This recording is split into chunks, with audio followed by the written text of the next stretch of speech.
नमस्कार, मी सुहास. सुखी जीवनाचा मंत्र डॉक्टर विजय दहीफळेंसोबत या विशेष कार्यक्रमामध्ये आपल्या सगळ्यांचं मनपूर्वक स्वागत आहे.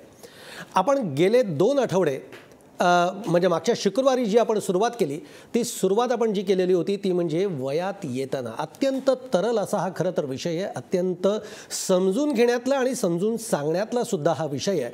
वयात येताना मुलांमध्ये आणि मुलींमध्ये काय बदल होत असतात हे खरं तर आपण मागच्या भागापासून सुरुवात केली.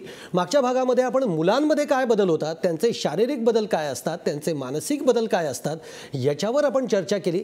आज आपण सुरू करणार आहोत ते म्हणजे मुली जेव्हा वयात येतात तेव्हा मुलींमध्ये शारीरिक बदल काय होतात, मुलींचं भावनिक विश्व कसं होतं.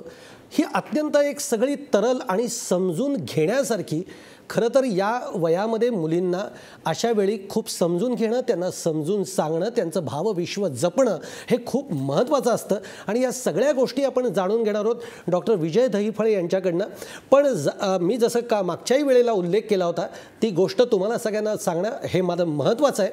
सगळ्यात महत्त्वाचं म्हणजे 12 फेब्रुवारी ही तारीख तुम्ही सगळ्यांनी लक्षात ठेवायची आहे. डॉक्टर विजय दहीफळे यांचं 12 फेब्रुवारीला घाटकोपर मेडिकल असोसिएशन तर्फे जेमकॉन 2017 हे इथे एक जे कॉन्फरन्स होती आणि त्या कॉन्फरन्समध्ये ते आपला एक विषय मांडणार आहेत. तो विषय म्हणजे 50शी नंतरचं आयुष्य.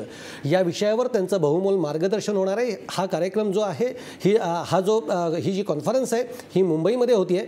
पण त्याही आधी 10 तारखेला दिल्लीमध्ये डॉक्टरांची पुन्हा एक कॉन्फरन्स आहे.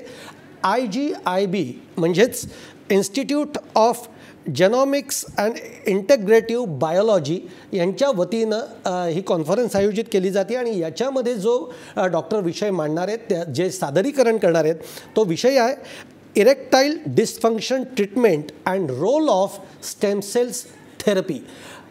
म्हणजे खरं तर ही आपल्यासाठी सगळ्यांसाठी एक पर्वणी आहे. डॉक्टरांचं तिथलं जे विवेचन आहे हे आपल्याला ऐकायला मिळणार आहे, आपल्याला बघायला मिळणार आहे आणि डॉक्टरांकडनं ते आपल्याला जाणूनही घ्यायचं आहे.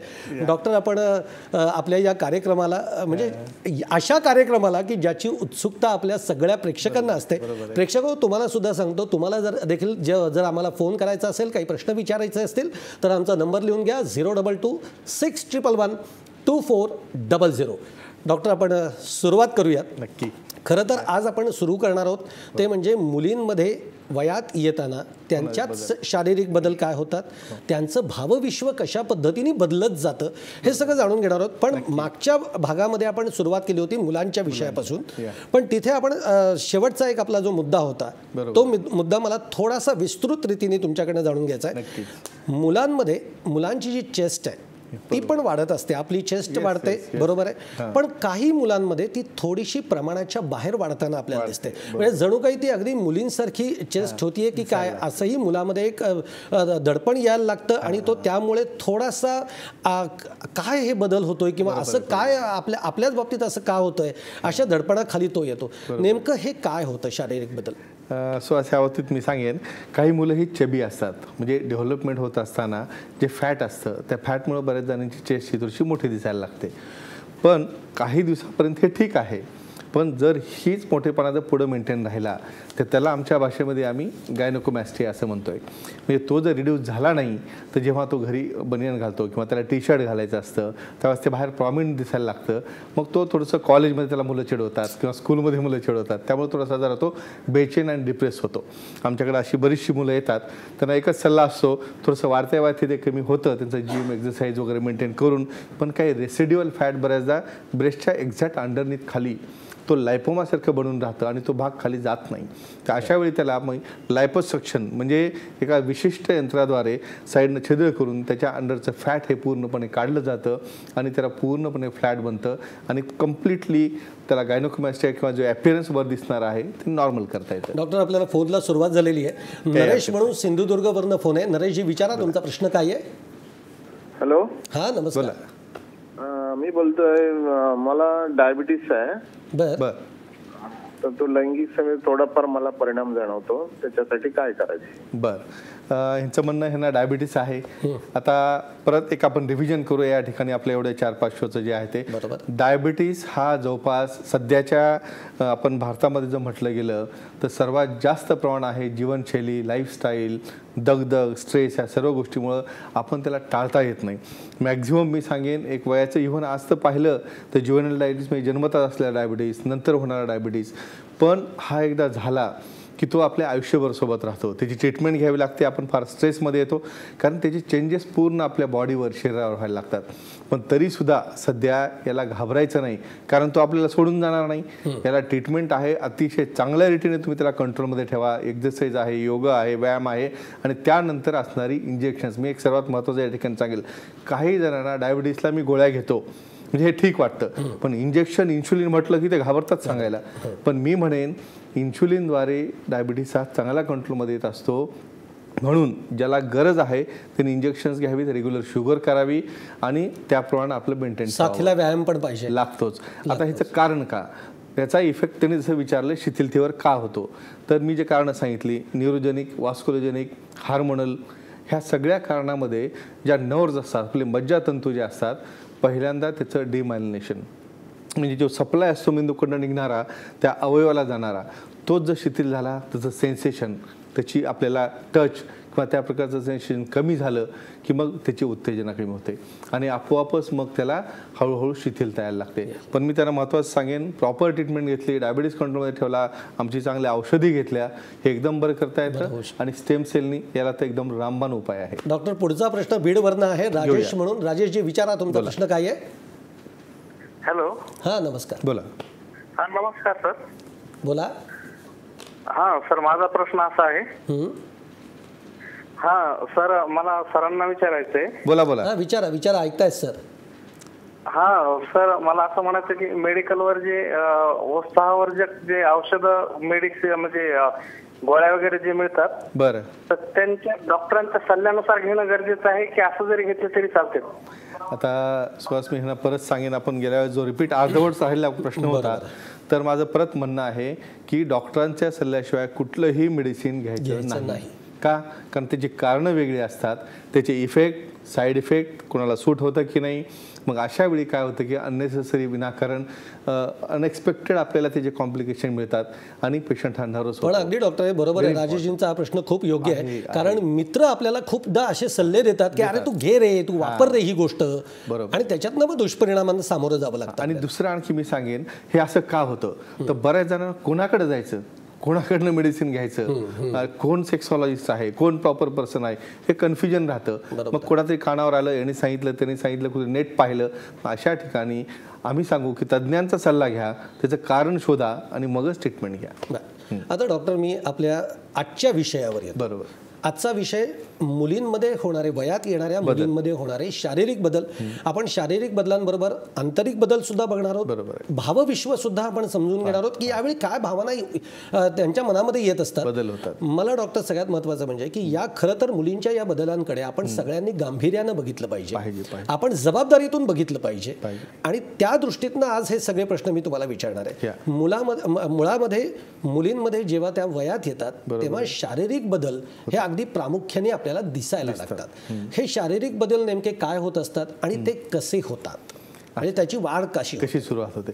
मी सांगेन, एकदा वयाचं 8 वर्ष क्रॉस झालं की बॉडीतले हार्मोन बदलायला लागतात. वय वाढल्यानंतर हळूहळू हार्मोन्स बदलल्यानंतर तुमच्या शरीरावर काही, पहिल्यांदा मुलीची एकदम त्या पिरियडमध्ये झपाट्यानं उंची वाढायला लागते. उंची वाढल्यानंतर इव्हन त्यांना एक इनिशियली थोडा पेन व्हायला लागतो बॉडीमध्ये. तो मसल पेन असतो, त्या हार्मोन्स चेंजेसमुळे. त्याला घाबरायचं नाही, त्याला काही वेगळी ट्रीटमेंटची गरज नसते. नंतर जे बदल होतात त्यात त्या छातीसमोर जे आहे त्याचं समोरच्या बाजूला प्रोजेक्शन व्हायला लागतं आणि जे स्तन आहेत त्याचीही वाढ व्हायला सुरुवात होते. हा सुद्धा नॉर्मल बदल असतो. त्याच्यानंतर पाहिलं तर आपल्या त्यांच्या जे बाह्यांग असतं त्या ठिकाणी एक प्युबिक एरिया म्हणून जो असतो, बाह्यांगाच्या लिप्सच्या वरच्या भागाला लहान लहान हेअर यायला सुरू होतात आणि हे सुद्धा बदल त्यांना माहीत असावे. That is normal. आता आणखी त्यातलं परत सांगेन मी, ज्या व्हर्टिकल लिप्स असतात त्याची साईज वाढायला चालू होते आणि ज्या आतील लिप्स असतात, हा अतिशय महत्त्वाचा बदल सर्वांना माहीत असणं आवश्यक आहे, कारण पालकांना याची माहिती नसते आणि मुलं तर फार टेन्शनमध्ये असतात. तर आतील ज्या लिप्स आहेत ह्या थोड्याशा एनलार्ज होऊन थोडंसं बाहेर पॉटिंग व्हायला लागतात आणि त्याचा कलर बदलायला लागतो. बऱ्याचदा तर मी काही माझ्या ओपीडीमध्ये असे पेशंट पाहतो ते इतके टेम्परेचरमध्ये जातात, हे काय बदल आहे, हा नॉर्मल आहे की ॲबनॉर्मल आहे, काहीतरी वेगळंच आहे का. मग अशा वेळेस त्यांनी डॉक्टरांचा सल्ला घ्यावा आणि हे टोटल बदल हे नॉर्मल आहेत हे लक्षात घ्यावं. लक्षात घ्या, हे एकसारखे रुटीन होणारे बदल आहेत. आपल्याला शशिकांत म्हणून एक फोन येतोय. अर्थात ते कुठून बोलतायत ते आपल्याला माहिती नाहीये, पण शशिकांतजी विचारा तुमचा प्रश्न काय आहे. नमस्कार डॉक्टर साहेब. नमस्कार, बोला. सर माझं नाव शशिकांत शिवाजी साठे, मी वाकेश्वरहून बोलतोय. बरं सर मला हस्तमैथुनाचा सवय आहे. बरं आणि आता मी बऱ्यापैकी कमी केलेलं आहे, पण तरी सुद्धा माझे अंग कापते आणि अशी इच्छा होती. बर, आता त्यांचा प्रश्न असा आहे की ह्यांना हस्तमैथुनची सवय आहे. बरोबर. त्यांनी स्वतःहून आणखी चांगली गोष्ट सांगतायत की मी हळूहळू त्याला कमी करायचा प्रयत्न करतोय. मी याच्यात एक सांगेन की वयात आल्यानंतर जे नॉर्मल सिक्रेशन तयार होतात, मुलामध्ये असो मुलीमध्ये असो, मुलामध्ये आपण जर सांगितलं वीर्य तयार होणे, स्पर्म तयार होणे, त्यानंतर ते स्त्राव जो आहे ज्याला स्वप्नदोष म्हणतो तो होणे, हे सुरू होतो. मुलींमध्ये एक चिकटसा द्राव म्हणजे पाळी येण्याच्या अगोदर सुद्धा इनिशियली एक द्राव यायला सुरू होतो आणि तो स्त्रावाची सुद्धा आपल्याला ह्या अनुषंगाने उत्तर देतो. याचं त्याची सुद्धा त्यांनी पर्सनल केअर घेणं, व्यवस्थितपणे त्याला चेंज करणं, ड्राय ठेवणं, क्लीन करणं, हे आपल्या अनुषयाला संबोधून. आता ह्यांचा जो आहे ह्यांना मी एकच म्हणेन की तुम्हाला सांगतो अति तिथं माती. बरोबर. एका लिमिटच्या वर गेल्यानंतर मी सांगितलं एक हाताच्या रफ टचमुळं त्या स्नायू डॅमेज होतात, तो सेन्सिटिव्ह एरिया डॅमेज होतो, टेस्टेस्टेरॉन वाढतात, त्याच्यामुळे मसल लॅक्स होतात आणि पुढं चालून फ्युचरमध्ये ह्यांना जेव्हा खरंच लग्नाची वेळ येते त्यावेळेस पूर्ण शिथिलता येऊन जाते. तर मी एकच सांगेन, खेळामध्ये मन रमवा, थोडंसं म्युझिकमध्ये रमवा, अभ्यासात रमवा, थोडंसं मित्रांसोबत जा, थोडंसं फॅमिलीत बसा, थोडंसं मन मिक्स करा, जेणेकरून तुमचं कॉन्स्टंट त्या हार्मोनल बदलामुळे जे बदल होत असतात त्यातनं मन थोडं बाजूला जाईल. बस. बरं, आपल्याला एक गोरखनाथ म्हणून वाशिमवरनं फोन आहे. गोरखनाथजी विचारा तुमचा प्रश्न काय आहे. हॅलो. हां नमस्कार. हां सर, डॉक्टर साहेब नमस्कार. नमस्कार, बोला. माझी वय 46 वर्ष. बहुतेक फोन कट झाला. डॉक्टर, मगाशी तुम्ही असं सांगितलं की मुली जेव्हा वयात येतात तेव्हा त्यांच्या शरीरामध्ये पेन्स होतात. ग्रोईंग पेन म्हणजे काय मग? हां, तर हे हार्मोन बॉडीची हाईट वाढते, बरोबर, मसल मास वाढायला सुरू होतं. अशा वेळेस ह्या ग्रोथमुळे काही पेन्स होतात हार्मोनल चेंजेसमुळे. पण याला घाबरायचं नाही, कारण हे आपोआपच हळूहळू ती सायकलमध्ये नैसर्गिक आहे. कारण तुम्ही जर पाहिलं फिमेलमध्ये प्रत्येक आठवड्यामध्ये 4 टप्प्यातनं त्या फिमेल जावं लागतं. पहिला आठवडा वेगळा, आता हे आपण नंतर पाहणार पुढं. ह्या टप्प्यातल्या बदलामुळं त्यांना हे शरीरात नेहमी बदल होत असतं. म्हणजे मी तर म्हणेन आपल्याला चुकून जर समजा 1 महिना जरी त्यात जर ठेवलं ना, म्हणजे if you want to put your leg in their shoes is very difficult. फार चेंजिंग मूड चेंजेस आहेत, चेंजेस ऑफ द इमोशन्स आहेत. प्लस मी तुम्हाला सांगेन, हे आता पर्सनल केअरबद्दल बोलेन मी. अशा वेळेस त्यांना घरी जे त्यांची आई आहे, त्यांनी बहीण आहे किंवा आणखी कोणी मावशी आहे, त्यांनी काय करावं की क्लिनलीनेस कसं ठेवावं. त्यांनाही ते स्वेटिंग चालू होतं, अंडरआर्म्समध्ये हेअर लागतात, अंडरआर्म्समध्ये स्वेटिंग चालू होतं, त्याला कसं क्लीन ठेवावं, कसं डिओड्रंटचा यूज करावा, 2दा कशी आंघोळ करावी, नाही तर मग पिंपल्स येणं, अशा प्रकारचे त्रास चालू होतात. Personal care is very very very important आहे. बरं, आपल्याला एक सुरेश पाटील म्हणून ठाण्यावरनं फोन आहे. सुरेशजी विचारा तुमचा प्रश्न काय आहे. हॅलो. हां नमस्कार. नमस्कार सर. नमस्ते, बोला. माझा प्रश्न असा आहे की माझं एज आहे 57. बर.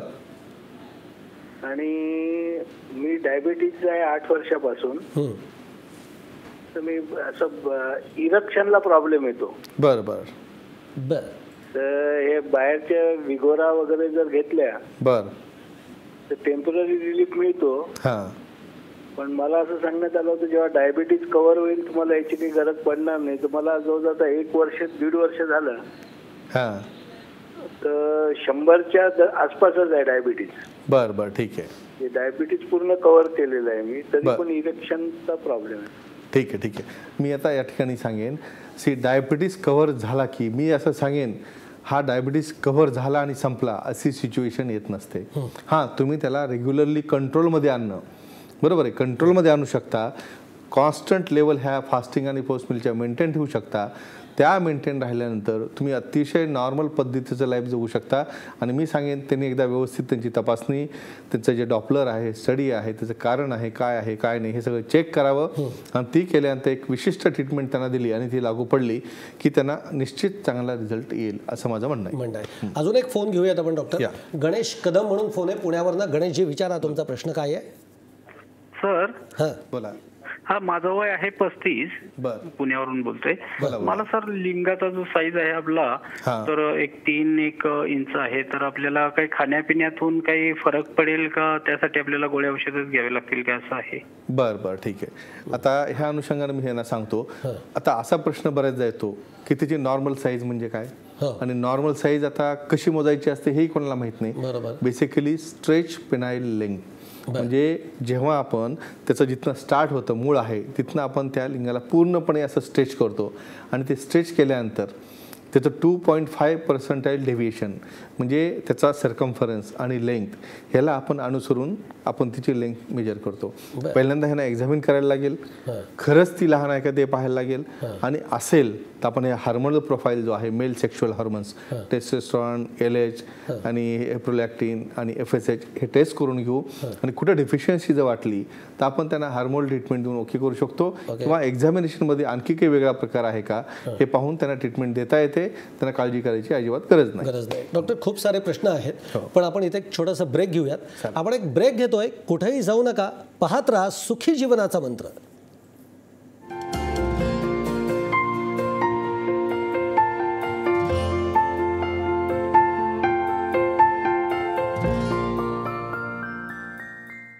ब्रेक नंतर आपलं पुन्हा एकदा स्वागत आहे. डॉक्टर एकनाथ देसाई म्हणून फोन आहे आपल्याला पनवेलवरनं. एकनाथजी विचारा तुमचा प्रश्न काय आहे.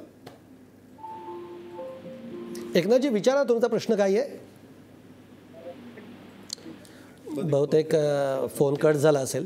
डॉक्टर आता एक थोड्याशा महत्त्वाच्या आपण याच्यावर वळूयात की मुलगी जेव्हा वयात येते तेव्हा एक साधारणतः आपण म्हणतो 16वं वरीस धोक्याचं, तिथनं तिच्या म्हणजे या बदलांबरोबरच ती कुठंतरी मातृत्वाच्या मार्गाकडे वळालेली असते. तिला म्हणजे आपण म्हणतो पाळी येणं किंवा अशा पद्धतीची तिची सुरुवात होते आणि तो अत्यंत महत्त्वाचा बदल याच्यामध्ये होतो. पण हा जो बदल होतो किंवा तिला महिन्याची मासिक पाळी जी येणं आहे ते नेमकं काय घडत असतं अशा वेळी. ती पाळी येताना म्हणजे आपण असंही म्हणतो की जेव्हा पहिल्या मासिक पाळी सुरू होते तेव्हा मुलीच्या स्तनांच्या आकारामध्ये सुद्धा वेगवेगळ्या पद्धतीचे बदल व्हायला लागतात. मग कधी आधी पाळी येणं होतं की आधी स्तनांच्या आकारांमधले फरक जाणवतात का पाळीनंतर हे आकार बदलले जातात, असे प्रश्न आहेत. आता मी इथं सांगेन हे बदल नेहमी टप्प्याटप्प्यात होत असतात. पहिल्यांदा आपण सुरू करू की नेहमी पाळी नॉर्मली वयात येताना केव्हा येते. तुम्ही आता महत्त्वाचं सांगेन वयाच्या 8 वर्षापासनं ते 15 ते 16 वर्षापर्यंत हे व्हॅरिएशन राहतं.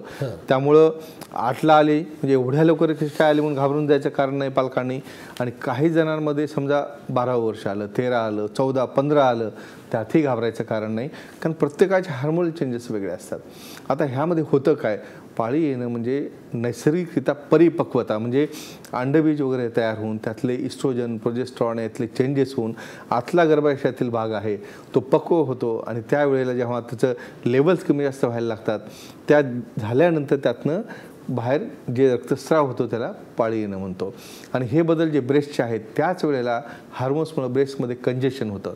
म्हणजे कंजेशन म्हणजे काय, त्या ठिकाणी थोडंसं पेन होणं, पाळीच्या वेळेला दुखणं त्यामध्ये, पण आपोआपच ही पाळी झाल्यानंतर कमी होऊन जातं, त्याला घाबरायचं नाही. आता तुम्ही जर मागं पुढे विचारलं हे की बऱ्याचदा असं होतं पाळी लवकर येऊन जाते आणि ब्रेस्टचे डेव्हलपमेंटच होत नाही, काळजी नाही करायचं. बऱ्याचदा अगोदर पाळी येते, उशिरा ब्रेस्ट डेव्हलप होतात किंवा कधी दोन्ही सोबत असतात.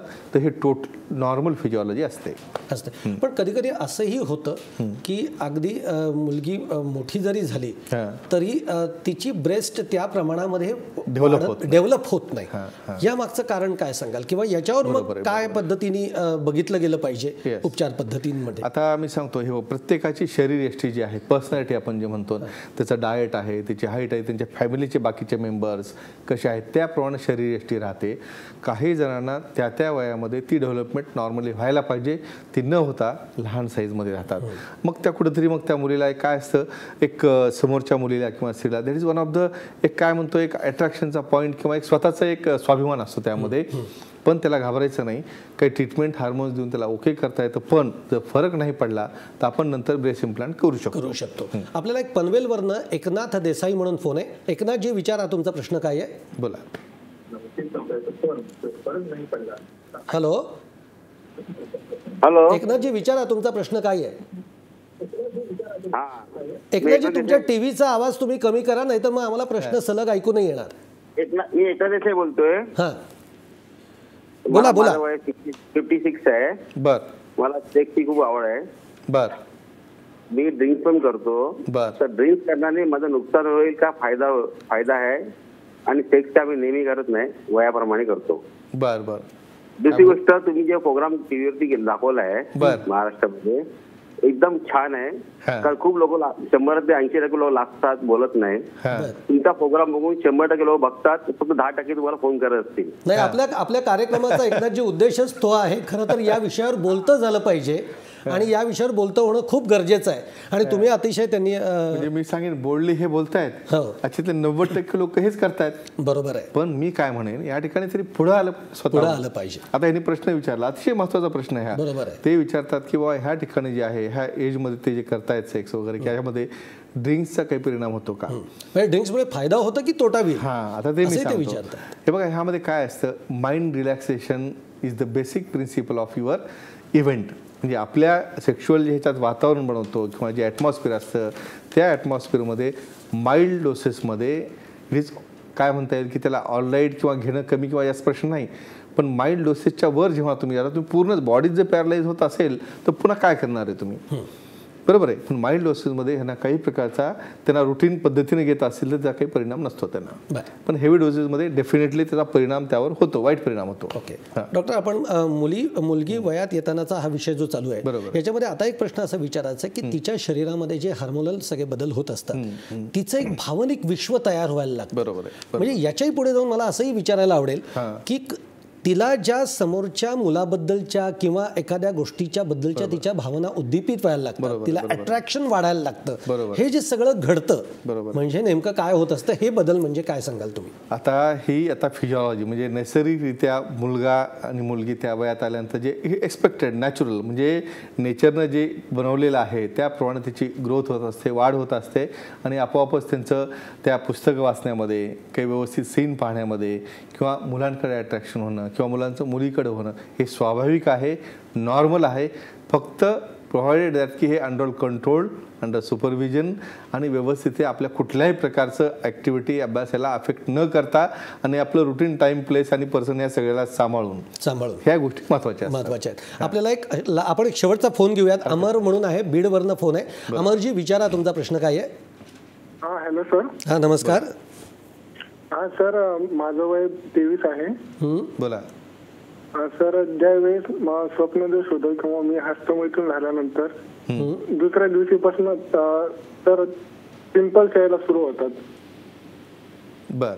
आता हेच बोललो, हार्मोनल चेंजेस. बरोबर. आता वयात येताना मी सांगितलं नॅचरली हे म्हणजे आपल्या हातात नाही, आपोआपच त्या ॲक्टिवेट होणार टेस्टिस, त्यातनं स्त्राव तयार होणार, तो त्यातनं बाहेर यायचा प्रयत्न करणार. आणि ते झाल्यानंतर मी सांगितलं स्वेट ग्लँड, घाम यायला सुरू होतो, ते पोअर्स येतात. आणि त्यामुळं ते जर तुम्ही वॉश केलं नाही, मी सांगितलं केअर घेणं, वॉश घेणं, बाथ घेणं, 2दा बाथ करणं, चेहरापासून घेणं, हे रेग्युलरी नाही की ते पोअर्स क्लोज होतात आणि मग पिंपल यायला लागतात. त्याला पर्सनल काळजी आणि काही डॉक्टरांचा सल्ला घेतला त्याला एकदम चांगला उपाय, काही काळजी करा. डॉक्टर, अजून एक फोन आपण घेऊया. जयप्रकाश स्वामी म्हणून भिवंडीवरनं फोन आहे. जयप्रकाशजी विचारा, तुमचा प्रश्न काय आहे? हा सर, बोला. माझा प्रॉब्लेम असा आहे की माझी सेक्स लाईफ सपोर्ट आलेली आहे. हा, काय विचारलं? काय परत एकदा विचारा प्रश्न.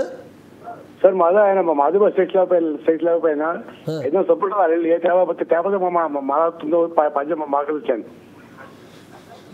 नाही अच्छा, थोडं जरा प्रश्न त्यांना प्रश्न कळत नाहीये, त्यांना थोडंसं जरा हळूहळू बोलायला सांगा. हळू बोला जरा, म्हणजे थोडासा प्रश्न कळेल. सर माझी सेक्स लाईफ आहे ना एकदम संपत आलेली आहे. ओके ओके, त्यांची सेक्स लाईफ अगदी संपत आलेली आहे. आता मी काय सांगेन की यांचं सेक्स लाईफ संपत आली, ह्यांना त्यात इंटरेस्ट नाही, स्वारस्य नाही, पाहिजे थोडं त्यांना कमजोरी आहे, स्वारस्य येत नाही. तर मी सांगेन एक सल्ला घेऊन डॉक्टरांचं त्याचं कारण काय, कशामुळे कमजोरी आहे, त्याला बरेच मी म्हणलं काही सायकोलॉजिकल कॉज आहे का, न्यूरोलॉजिकल आहे का, ऑस्कोलॉजेनिक आहे का, आपण चेक करूया, हार्मोन बघूया, डॉपलर करूया आणि ट्रीटमेंट सुरू केल्यानंतर मी त्यांना सांगेन अतिशय चांगला रिझल्ट आहे. त्याने नाराज व्हायचं कारण नाही, ते 100% ओके होणार. म्हणजे त्यांना आज त्यांना बरं वाटेल हे ऐकल्यानंतर. होणार म्हणजे होणार. बरं डॉक्टर, आता वेळ कमी आहे, जाता जाता एकच विचारतो, मुलींमधले हे जे सगळे बदल आहेत हे बदल खूप महत्त्वाचे आहेत आणि अशा वेळी घरातल्या पालकांची जबाबदारी या सगळ्याकडे बघण्याची, तिला समजून सांगण्याची, तिला समजून घेण्याची, कारण सगळेच विषय बदलत आहेत, भावनिक तिचं विश्व बदलत आहे. अशा वेळी पालकांची जबाबदारी म्हणून तुम्ही काय सांगाल? आता मी सांगेन, हा अतिशय महत्त्वाचा क्वेश्चन आहे श्वास. आईची जबाबदारी, मोठ्या बहिणीची जबाबदारी काय असते? यामुळं change, mood elevation, depression, estrogen आणि हे हार्मोन, आपण पुढचा टॉपिक जो येणार आहे नेक्स्ट टाइम तो हार्मोन्सवरच आहे. पण मी आता सांगेन, हा बदल झाला, चिडचिडेपणा येणं, एकटेपणा येणं, सोबत न बसणं, एकटेपणा राहावं लागलं. मग घरात काय वाटायला लागतं, वा ही मुलगी असे का करते, सोबत बसत नाही, बाहेर एकटी बसते, कोणात मिक्स होत नाही. तर अजिबात काळजी करायची नाही, पालकांनी समजून घ्यावं, तिच्या भावना समजाव्या, त्यासोबत बसावं, तिचा अभ्यास करताना काही मूड चेंज येतो असेल, रागवत असेल, चिडत असेल तर आपण शांत राहावं थोडंसं. आता मुलांचं ऐकण्याची आपली वेळ आलेली आहे असं समजावं आणि आपण त्यांचा मित्र बनून किंवा एक मोठी बहीण बनून त्यांच्यासोबत राहणं फार महत्त्वाचं असतं, आईला स्पेशली. डॉक्टर, अतिशय तुम्ही खूप छान सांगितलं. वेळेअभावी पुन्हा थांबावं लागतंय, पण आपण पुढच्या शुक्रवारी नवीन विषय घेऊन बोलणारच आहोत.